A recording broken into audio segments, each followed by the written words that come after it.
Back like we never left. The most interactive sports show.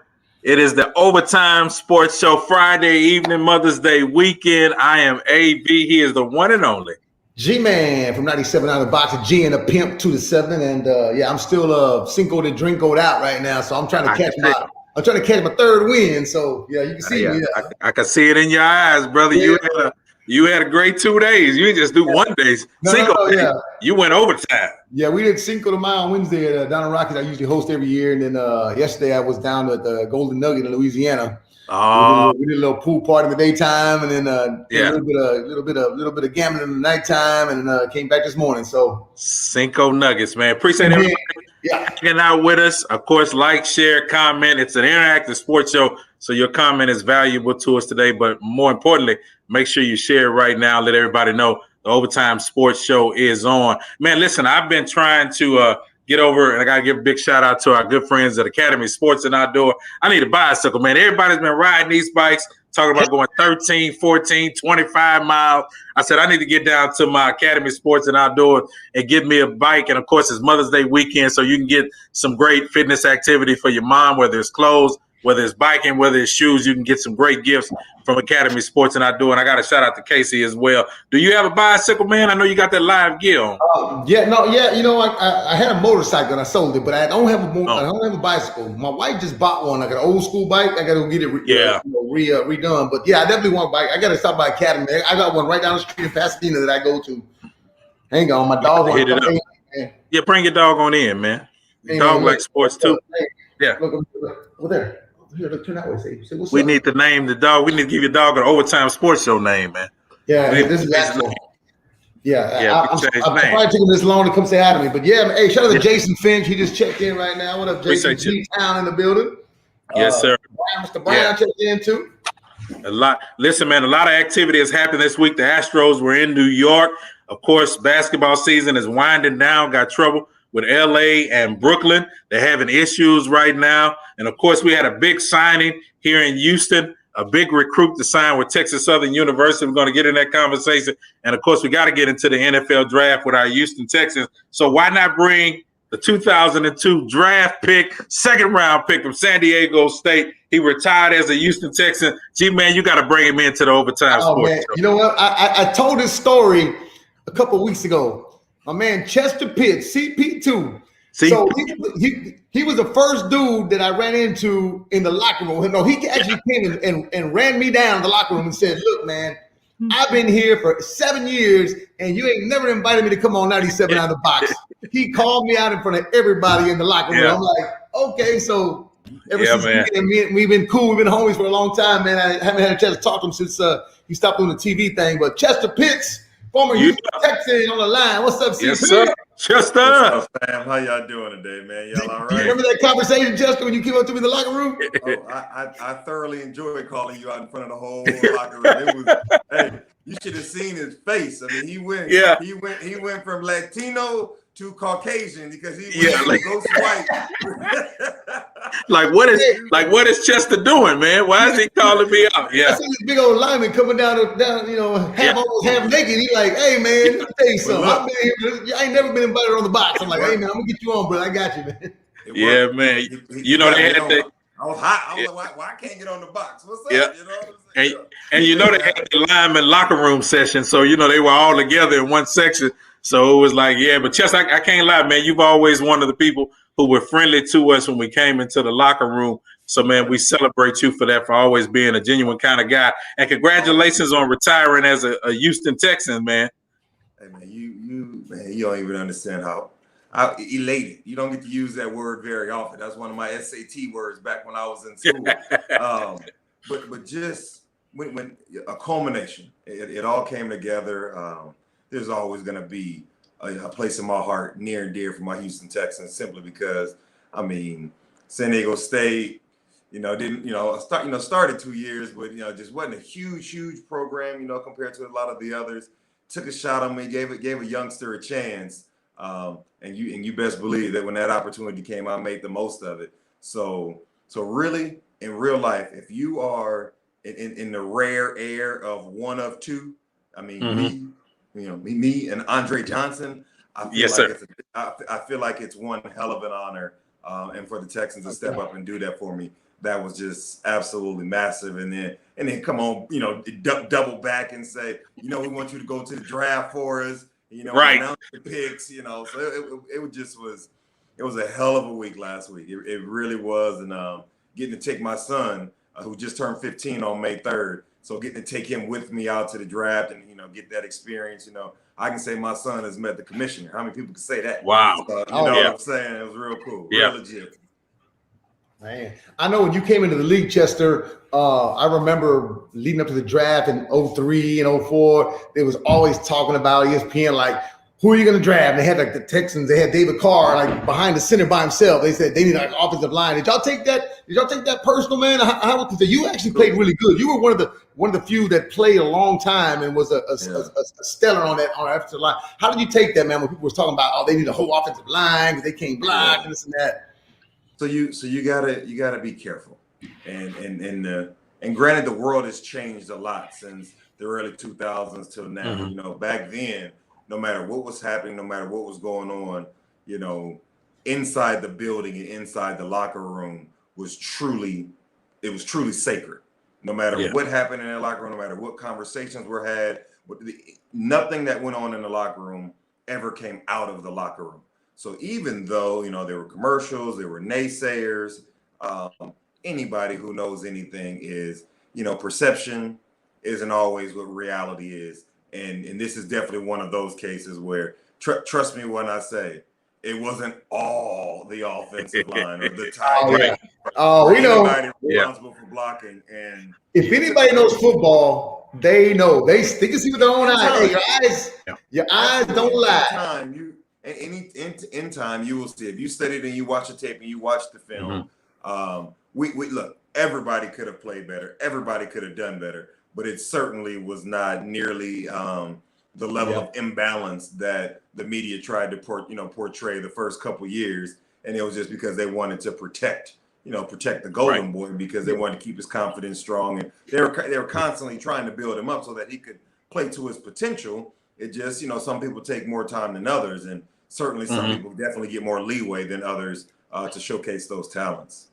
Chester, I got to ask you about the draft. Of course, it's the first time fans were allowed back to be a part of the draft since the pandemic. But, man, you came out dancing on the stage and you had like your little speech before you got to the pick. So take us into that experience for you being able to call out the Texans' first pick, even though it was in the third round. So first of all, obviously, it was freaking awesome, right? It was crazy, right? So here's the thing. I had a full plan. I thought about what I was going to say. I was like, bet, I'm going to go out there. I'm going to show some love. I'm going to get the crowd on my side. Actually, at first, I was going to go out there and talk trash because Cleveland's fans, they're ruthless. So it's very easy to get them going. And sometimes, like Floyd Mayweather has made almost $1 billion off of being the bad guy as opposed to being the good guy. And, kind of just the way I roll, I'm usually pretty nice and considerate. I don't really talk a lot of trash, especially publicly. So I was gonna go out there and just be a jerk, right? Yeah. So then right before I go out, the commissioner comes up to me and says, I think you should go out there and, have some fun with the crowd. Yeah. And they were playing that, what's that song? Don't stop, keep believing. You know that, whatever. You know what I'm talking about. Journey, don't stop believing. There you go. So look, the band is playing, the crowd is singing. It is almost a come to Jesus moment. Like the crowd is so happy and warm. So I can't go out there guns blazing and talk about y'all been trash for the last 30 years, right? So I can't do that. So I had to figure out between the time he said that and the time they said, okay, Chester, go, it was about 13 seconds. So I didn't have a whole lot of time to come up with a new game plan. But one thing I did remember was a story about my pops. Growing up, look, my dad is from Rochester, New York. Moved to California right after, to finish high school. But he's the biggest Cleveland Browns fans that exists. My whole life growing up, I'm from LA, Raiders all day, right? Raiders, Rams, even the Chargers a little bit because it's all Cali, baby. But my dad was the biggest. It was the craziest thing ever. He cared them brownies gonna be awesome this year, boy. You watch. That when I was 7 and 8 years old, that's what I heard regularly from my father because he loved them brownies. But I was like, Dad, they're terrible. They've never been good. They ain't been good since Jim Brown, or exactly. Maybe when Bernie Kosar was there. But I told that to the crowd, and the crowd was on their edge because they wanted to boo me because it's just what the Cleveland fans do. And then all of a sudden they started cheering and clapping and going crazy. Because the traveling Texans were there too. Yeah, Texans, they made it out. They had their own little booth. They over there in the VIP. It was hilarious checking them out. They had their feet up. They're screaming and yelling. And then you could hear they were already screaming and yelling for me. It was a little bitty roar. And then all of a sudden, bang, whole crowd just went crazy and they loved it. So I was like, all right, Cleveland, y'all all right with me from now on. So it was just a cool deal. I mean, obviously being cooped up for a year, trying to stay the hell out of the way of COVID. Exactly. Stay alive and keep my lungs and my brain and all my body parts safe because COVID is an absolute monster and what it has done to so many of our fellow Americans. But yeah, as you could tell by how hyped up I just got, it was a hell of an experience. And then you take all of that, and I got to bring my son with me. That was just the icing on the cake. It was crazy. Hey, I got to ask you, Chester, man. A lot of people, they play in the NFL as long as you did. They finish. They're like, man, I'm a Cadillac. I'm gonna kick back and get my pension and my money, man. But when you were with the Texans, I remember seeing on TV that you were actually interning like in a financial institution. When you retired, you didn't just kick back and put your shoes up and start smoking cigars. I mean, you still went back to school. Talk about that whole experience, going back to school, getting your MBA, and what are you doing now? At life after football. Yeah, so I always thought it was crazy how folks like work just enough. Well, if you work just enough and your mindset is to work just enough, you always gonna have to go right back to work. You're gonna be good for a day. You're gonna be good for a week. You're gonna be good for 2 weeks, and you're gonna have to go right back to work. It's one of those things I've learned in business. So no matter what, and this is the way you treat business, you treat deals, you treat humans. No matter how much I eat in this one meal, in 8 hours, I'm gonna be hungry again. Right. So the mindset of trying to make a quick lick and then you're done, it doesn't work. It's never worked. Like never in the history of the whole planet. Before there were humans, animals to other animals couldn't pull quick licks on somebody because the rest of the animals was coming to get you. It doesn't work. Is that why a lot of NFL players fail? Well, here's the problem. What ends up happening is when you grow up and you have nothing, when you go from nothing to having a whole lot of something, the mindset of mom and dad go to work every single day. Mom and dad's whole paycheck gets spent because that's what it takes for us to survive. Right. The mindset, though, of get check, spend check, that mindset doesn't change because there's more zeros on the check. And that's what guys have to really focus on and think about. You only spend what you need to spend. You don't spend the check just because the check is made. And then people think, just think about it. When you go from absolutely having very little to being able to do whatever you want to do whenever you want to do it, that's a hell of a drug. Yeah. That's a hell of a high that you end up chasing, and it's simply because you just didn't have the foundation and the understanding of whether you make $1, $10, $1 million, or $1 billion. If you spend only what you need to spend, you'll be all right forever. You live, live like a prince, and you can live, you can live like that for a lifetime. You live like a king, you live like a king for 5 to 10 years, because kings never in the history of it have continued to last. And really at the end of the day, it's finding a way to teach that when kids are young, so that their mind and their thought process and ultimately their value proposition. What is important to me? Getting them to understand what has value, what does not have value. And look, no knock against all of the very wealthy people that have created brands and they can sell a hat for $2,500. Hey, there's always a market for you. And if you have that kind of bread where $2,500 on a hat is nothing for you, then hey, live your life. Do that. Do you live great.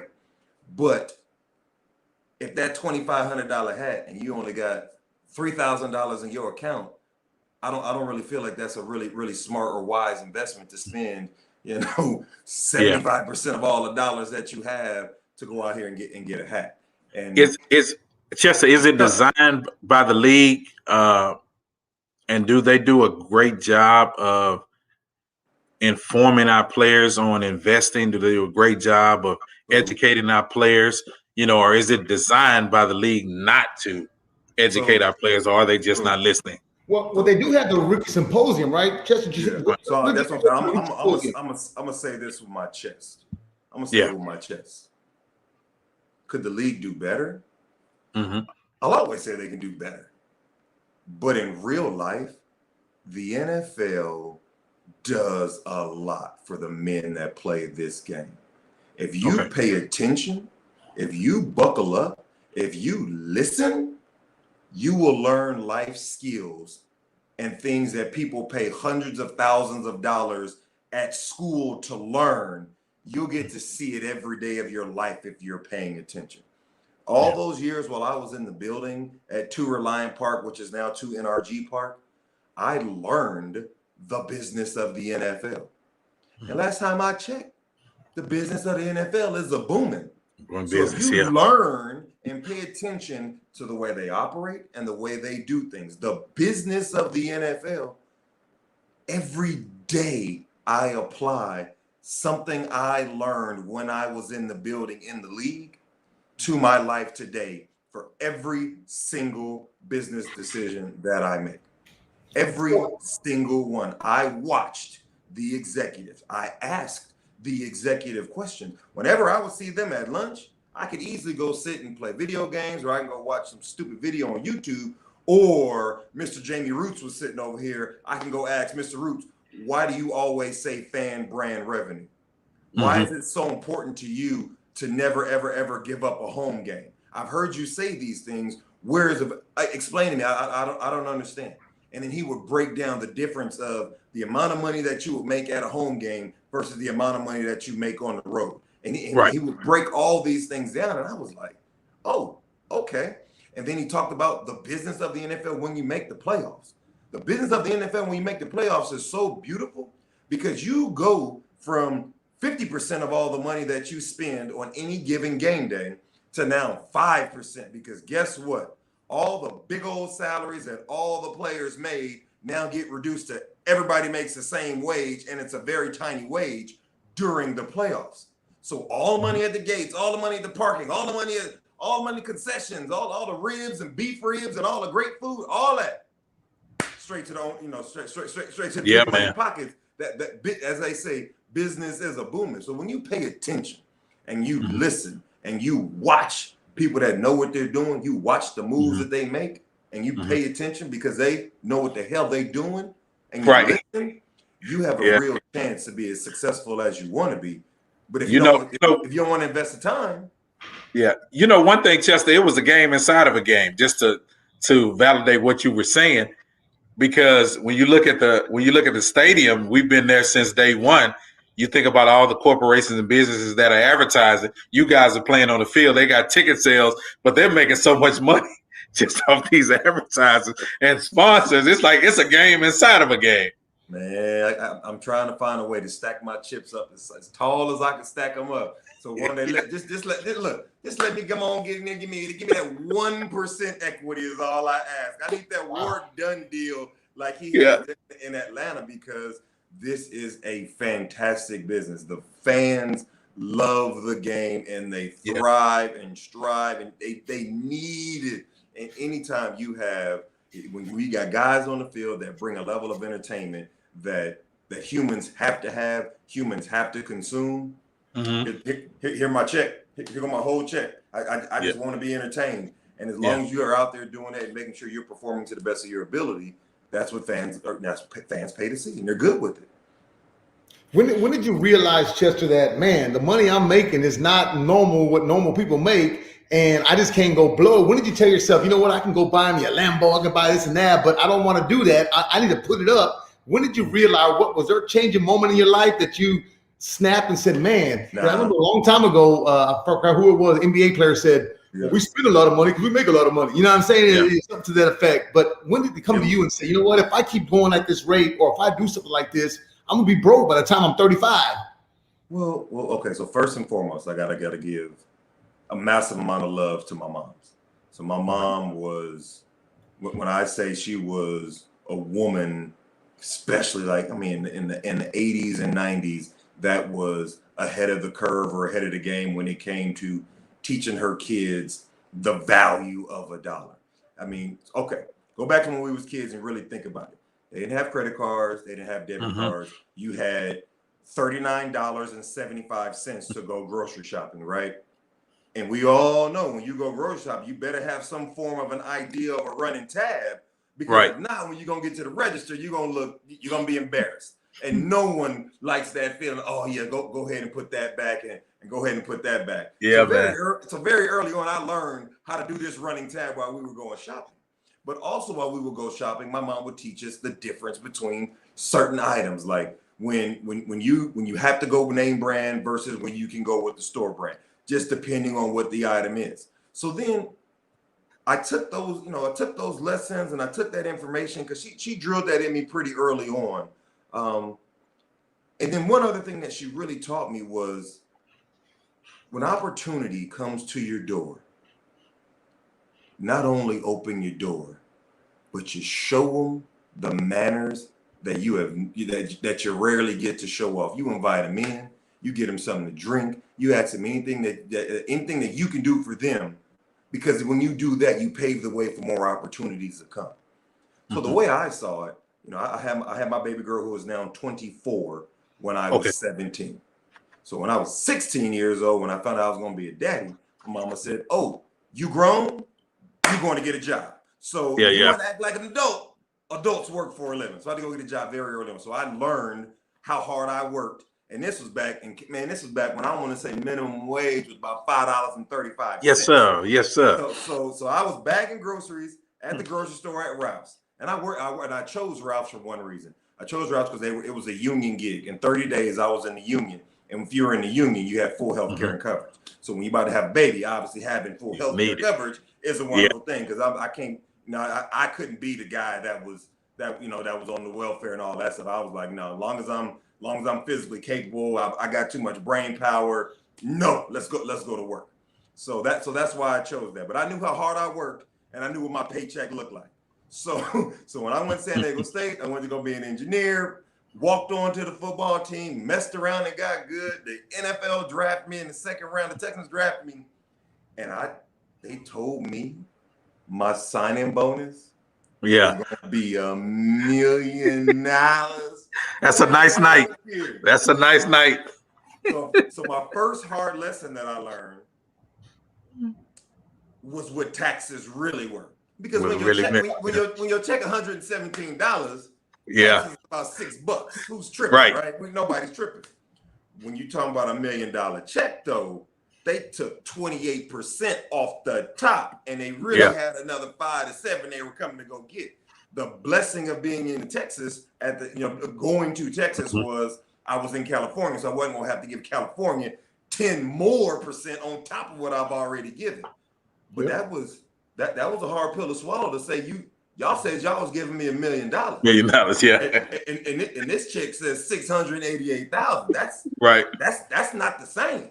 That was a problem. I needed an explanation now. You see me almost knocked over my whole dog.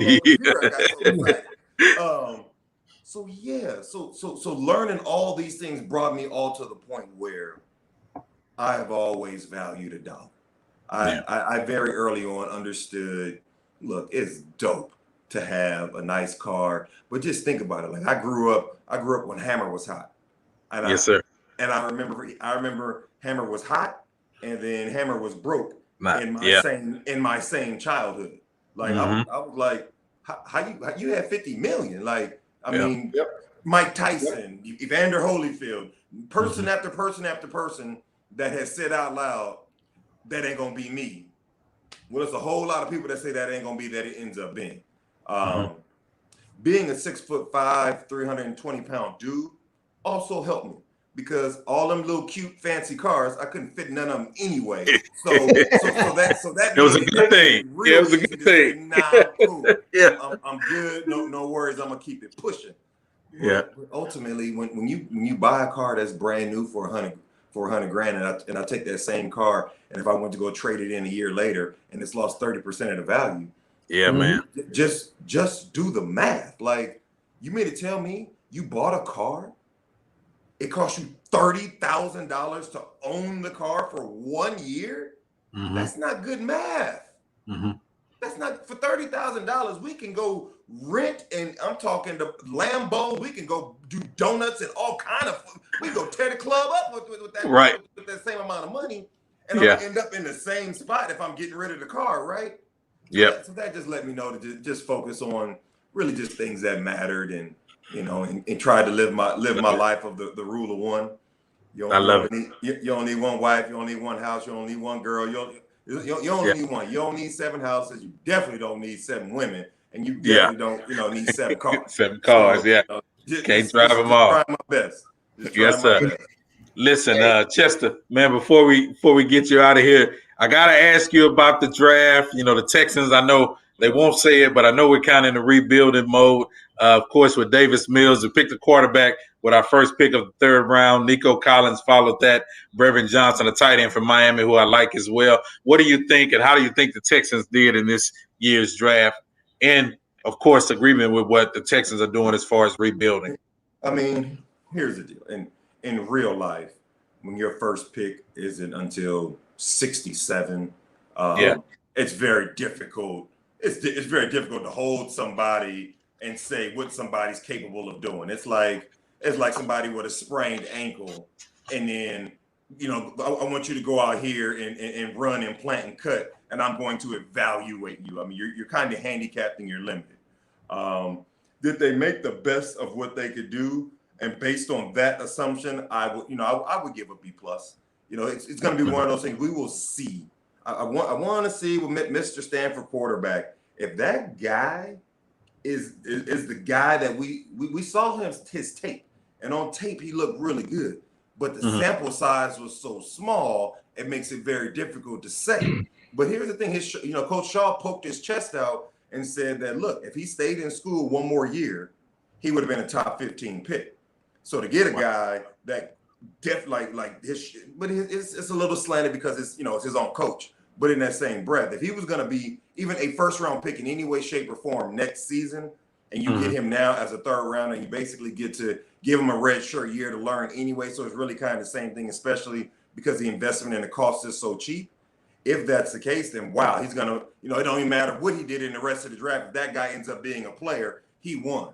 I think that Nico has the most potential upside to come in and day one be a guy. 6'4", 215, great hands, the ability to go up and get it, and solid straight line speed. I think that, I think he's got a chance to make some hay, and especially, when you got a guy like that, Calvin Johnson is the guy that everybody's going to come up with because he's a big, tall, strong, physical receiver that will go up and get the ball. Randy Moss, not quite as fast, not nowhere near as fast as Randy, but the ability to go up and get the ball. So if this guy can go out and show some production, make some plays, kind of as a rookie, then I think it will end up grayed out and be just fine. When you're talking about drafting in the later rounds, everybody talks about how late Tom Brady got drafted, but it doesn't happen that often. Like you find decent players back there, but if you got a guy that can come in and be a special teamer and can come in and be a solid backup if ever the starter gets hurt. But I tell you what, because this team right now has so many journeymen, not a whole lot of big name solidified starters. I mean, you got Whitney, you got Cunningham on defense. I mean, that's about it right now because we don't know what's going on with D. Watson and all that just yet. It's going to be a really competitive team. It's going to be a lot of bang. I tell you one thing: if you ever wanted to go to a training camp practice when it's padded, this is the year you're going to want to go. You're going to see competition like you've never seen before, simply because ain't no starters right now. Anybody can end up being a starter right now. So if ever you were a guy and you were a fringe guy and you want a shot, this is the team you want to sign with right now because you got a chance. You're going to get your reps. You're going to get your opportunity. It is not locked up, sewn up by any stretch. You're going to get your chance. So this is the guy you want to get out. I mean, this is the time you want to get out there because you can do it this year. Like, and I love the fact that he signed all the guys to the 1-year contract, as you said. He created everybody competition. hungry. Yeah, everybody hungry. Everybody hungry. Everybody playing and fighting. Like, this it for me. If I don't make it this year, I'll leave you like I'm trash. If I ball this year, I got a chance to re-up and get big money next year. What you want to do? Yeah, got a ball. Who wouldn't want that opportunity? Who wouldn't want that chance? Let's go compete. Wow, I love it. Spin real game right there, Chester Pitts, former. I'm trying to be like Terry, man. Get some of that free game, man. Yeah, you know Terry got that free game. Yeah, Terry, she got that free game, Chester. She can do it. Yeah, man. Chester, we appreciate you, man. Thank you. Former Houston Texans, a retired Texan, drafted, of course, in the second round of 2002 draft. He's a businessman. He's a great guy. We appreciate you, Chester, hanging out with us in the Overtime Sports Show. Let everybody know how they can keep up with you. I'm super simple. It's just my name straight across. So Chester Pitts on Twitter, on IG, and on Facebook. Those are the only ones I want right now. It's all good. I think I could have got around you, Chester. I think that hand work. I could have got around you when you played left tackle, man. I won't embarrass you on your own TV show, but just cut it out. Thank you, man. I appreciate that. You're kind. You're a kind brother. Thank you, Chester. Y'all be good, man. Enjoy your weekend. Is there any opportunity for you to maybe get back into some kind of TV sports role, or are you done with that? You gonna stick with what you got your MBA on and all that? What are you thinking? For the right opportunity, I would, and it would make sense. I've had plenty of opportunity and chances and invites, but all of them were in either New York or LA. And yes, sir. And I love H-Town. I want to stay in Texas. So if we can get the Houston media market to get up into somewhere in the top 5, then they can figure out and get enough money together so they can pay me. So it's really worth my time because I want to do it, but I can't work 7 days a week, and it's just it's all got to make sense. It's all got to make sense. Always got to make sense. Love it, man. Appreciate you, big bro. Y'all all right, good, man. Take care. Thanks, hey, man. Hey, love that. You right there, man. We've been friends, like I said, since 2002. Yeah. Called me out in the locker room, man. That's just a really good dude right there, man. Got his head on his enjoyed that day. Yeah, I enjoyed that day of him calling you out. Man, we got to give a big shout out to Sam Houston State. They beat North Dakota to advance to the FCS semifinals. They're going to have a big game coming up against number 3 seed James Madison. Of course, the Bearcats are 8-0. I got a lot of friends that graduated from Sam Houston State. And if they win this, man, they have a 15-0 all-time playoff record at home. It'll be good for them as they are in search of their first ever championship. And I think they got a great team this year with Eric Schumann, who threw for 227 yards and on their way to this big semifinal in this championship. So congratulations to Sam Houston State Bearcats for holding it down for H-Town, man. We appreciate them guys. You know what time it is, G-Man. We got to hoop it up. Yes, it is time for the NBA Minute. Of course, you can catch the NBA Minute on 97.9 The Block from 2 to 7 p.m. with myself and JQ with G and the Pimp. Well, of course, the Overtime Sports Show. This segment is brought to you by Hennessy. Never stop, never settle. Now, man, I tell you what, man. The last week or so, we've had some great games. We had the Bucks and the Nets play a couple of times, playoff basketball with the Bucks getting the best of them. But man, now you got to watch out because the Lakers they're on a little downfall. But I think it's because of injuries and all that. Yeah, of course, man, it's going to be interesting. Yeah, Anthony Davis left the game in the first half to be evaluated, ruled out because of back spasms. And that's one of the problems we think that the Lakers are going to run into this year is they got to stay healthy, and they're slipping, man. They're going down right now. If Anthony Davis is not there, I think the Lakers' chances of repeating. Yeah, just don't tell ESG and Lil Kiki that because they're going to tell you that. They riding on LeBron, huh? LeBron is going to take us to the promised land. I know they got Schroeder. I know they got a talented team on the Lakers, but I think Anthony Davis was a valuable piece to the team. So without Anthony Davis, if he's going to deal with these back spasms throughout the playoffs, it's going to be tough. And that's not only the bad thing, man, but the Nets have slipped to number 3 in the East. Even though Kevin Durant came back, James Harden has been out. They having trouble right now with chemistry in Brooklyn, man. They lost to Dallas last night. I watched that while I was at the Golden Nugget. And then not only that, but Steve Nash, the coach, is saying they probably ain't going to be 100% till the playoffs start. But can you have that camaraderie within a week or so? You know what I mean? Can you do that? No. I'm telling you, man. And James has never been injured like this. You know, he was Mr. Consistent with the Houston Rockets, and then for him to have to deal with the injuries and try to come back with Kyrie and, of course, Durant and try to get that chemistry as the playoff is going on, I don't think that bodes well because, as you said, Milwaukee is hot, just a game, I think, a half behind Brooklyn, and then, of course, Philadelphia is 2.5 games over them. So we can't forget about Philadelphia. The 76ers have been balling. Joel Embiid, he came to H-Town and put up 30 points on your Houston Rockets and mine. Yeah. It's gonna be a great playoff series, man. I know a lot of people had the Lakers and the Nets penciled in, man, but I'm gonna put the stop sign on that. I'm gonna put the stop sign and say, "Oh, hold on there, wait a minute." It's rough. It's gonna be good playoffs, man. It's gonna be a lot of great teams that are gonna be fighting for whether you're the first seed or the 7th or 8th seed. It's gonna be anybody's ball game, depending on how healthy you are. You know.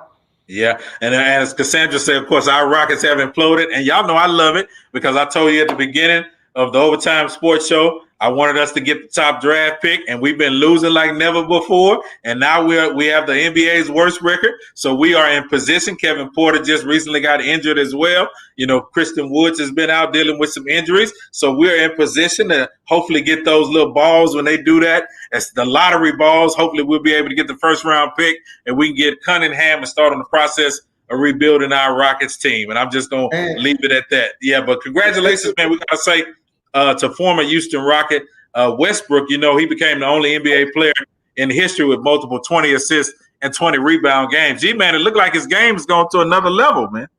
Yeah, well, you know, I don't know if it's because he does have Bradley Beal. He does got a nice squad behind him, man. But, you know, it just like when he was here in Houston, I guess the ball had to be in so many different people's hands that he couldn't do what he wanted to do like he did in OKC and like he can do now in Washington, man. But he's definitely balling out, man. He's also an average for the 4th time, a triple-double for the whole year. So he locked that up a couple of days ago. And he's balling, man.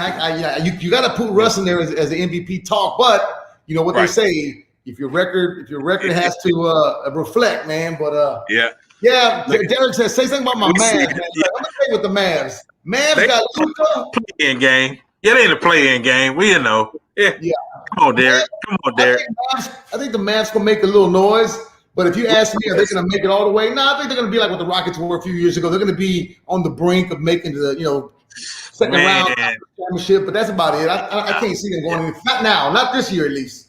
Yeah, Derek, get your tickets fast. Watch quick because it's going to be over quick. And by the way, I will be in AT&T Cowboy Stadium tomorrow, hating every minute of it. Cowboy Stadium, but I will be there tomorrow night watching the Canelo fight. But I will be in Cowboy Stadium tomorrow. And I'm gonna think about their games and all my Cowboy lovers out there. So you know he love it. He all Dallas. He all Dallas and live in Houston. I just don't get it, but it's a whole nother story. Man, we got to send a big shout out. TSU, Texas Southern University, is where I'm from, and we got a big recruit this past week. The son of Shaquille O'Neal has committed to Texas Southern University. We're starting to see a lot of these 4-star, 5-star athletes commit to the HBCUs, and I am excited about it. We need more of them to come. He's definitely a big-time shooter, and we're looking forward to him coming to the NCAA tournament. Texas Southern University Tigers, if I might say, for all my PVU fans out there watching us today. Yeah, and you know Shaq had a lot to do with that because Shaq loves him some H-Town. Like one day he was listening. He was driving around. We had a comedian in the studio hanging out with us. He was listening, so he called up. And we was kind of just riding a little bit about how he's talking about Houston being a small city and all that. But he said, man, I lived in Woodland, Pearland, Sugarland, every land in Houston. So he loves H-Town, man. So I think that was a big reason why he came here because he knew that that's a good spot for him to be at, man, right now. Man. I'm so excited. Of course, like I said, we went to the NCAA tournament. So adding him to the squad for the fall is going to be real big for Texas Southern University. And I'm just excited about, these top recruits finally coming to the HBCUs. We saw it with Deion Sanders taking over the coaching ranks and doing good at Jackson State. And we're seeing other coaches and former NFL players who are thinking about becoming head coaches of our HBCUs. So I hope this trend continues.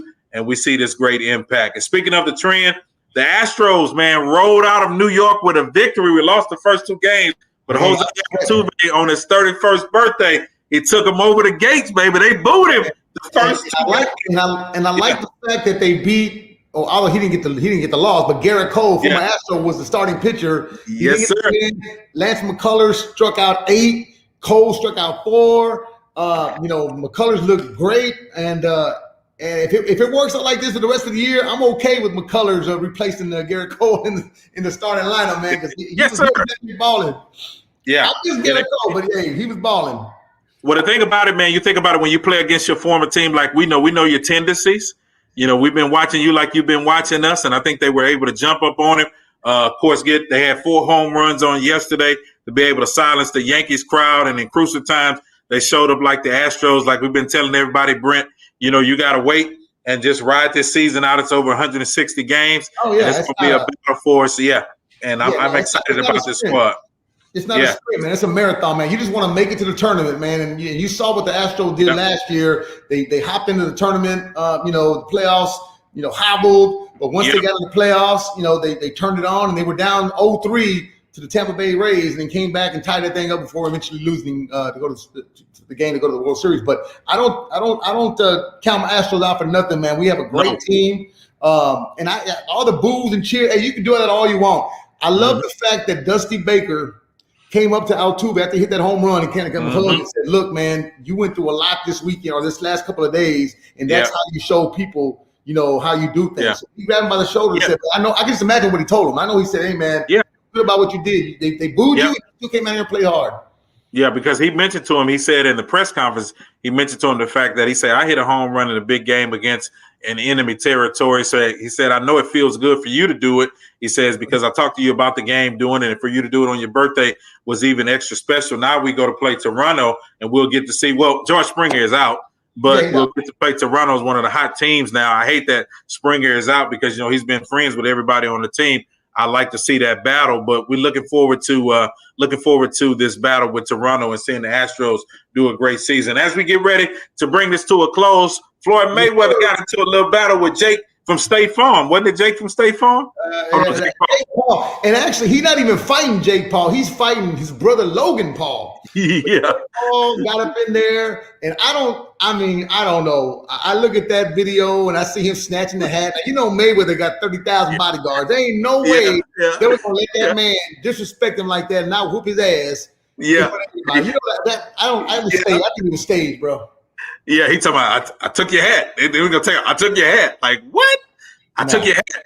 Like come on, man. Like you said, the bodyguards and everybody was in position. We saw that. Nobody moved until after. Of course, he took the little hat off. Then Mayweather, took some choice words to him and they swung on him a little bit. But I'm like you, Jake Paul. Come on, man. With his stage, your little brother. He comes out as a brother trying to stand up for his brother. I'm just ready to see the guys battle to fight out. Let's get it on, man. And all this stuff to try to sell tickets. I'm not buying that, man. I've never been into that. People know real. We talk about it on the radio all the time. When you're on the air, people know when you're happy. People know when you're being fake, and people know when you're watching this kind of what we're seeing. They know. Wait a minute, that's not real. We know that's not real. That's not real. Yeah. Come on, you're not being real with us, man. We're smarter than that. Yeah. So that's the first thing I saw. First thing I saw when I thought about when I saw that was like, man, come on, we ain't that dumb, bro. Come on. No, we're not that dumb. Nah. Like Carlton said, WWE, the boosting the ratings. It's all scripted. This is scripted boxing. You're going to get into it with the brother of the guy that wants to fight you. Like, come on, man. Nobody trying to fight this. And then the brother is the better fighter, but he's fighting Mayweather. Not stupid, man. His whole career, 50-0, he knew who he was fighting. He fought Canelo when Canelo was 21. He knew he couldn't fight Canelo when Canelo was 26 in his prime. That could have been a different story. But he knew he fought Pacquiao 5 years too late. But that's the thing about Mayweather, man. He's a great salesman, man. He can go out there and sell you oceanfront property in Arizona. You know what I'm saying? He's a great salesman, man, and he knows what he's doing. The money team, baby. But listen, guys, we appreciate you being with us today. Got to say thank you again to retired Houston Texan Chester Pitt. What a great, awesome interview today, and a great wealth of knowledge that he shared with us, and the Houston Texans and the draft picks as well. G-Man, let everybody know how they can follow you. You didn't do your Dolly Madison and all your Christian Mingle and all that stuff on Mother's Day weekend. You didn't want to do that in honor of your mother. I get it. Yeah, and I have to respect the wife, because I told her, babe, I said, I'll be on that Tinder and Dolly Madison and Pornhub, all everything. Follow me, G-Man 979. I'm on all that. I'm getting an OnlyFans. I'm starting it up real soon. So okay, G-Man 979, Twitter, Instagram, everything. Yes, sir. And it is Mother's Day weekend, so we want to send a big shout out to all of the mothers. My mother has been gone since 2009. But big shout out to heaven to Amanda Valerie. I appreciate her and love her for all the sacrifice and love that she gave to me. If your mom's still here, hug her, love her. Sure. Make sure you spend on her big time, and you can keep up with me, of course, Faith and Fame with AV. Across the social media platforms and on Magic 102.1. We got the house party weekend, Battle of the Bands this weekend, starting at noon on tomorrow. We're featuring all bands, Gap Band, SOS Band, even your childhood bands that you grew up on. We want you to check us out from noon tomorrow all the way until midnight, the best of the Battle of the Bands inside the house party. And keep up with us and join us every Friday, 6 p.m. Spread the word. Share it right now. Happy Heavenly Mother's Day, my mom, my sister. Have a great weekend. All the beautiful mamas out there. Happy Mother's Day. We out. Man, do your dance. Do your dance, man. Do your dance. You do your dance. You got to do your dance. There it is. Oop, there it is. Whoop, there it is.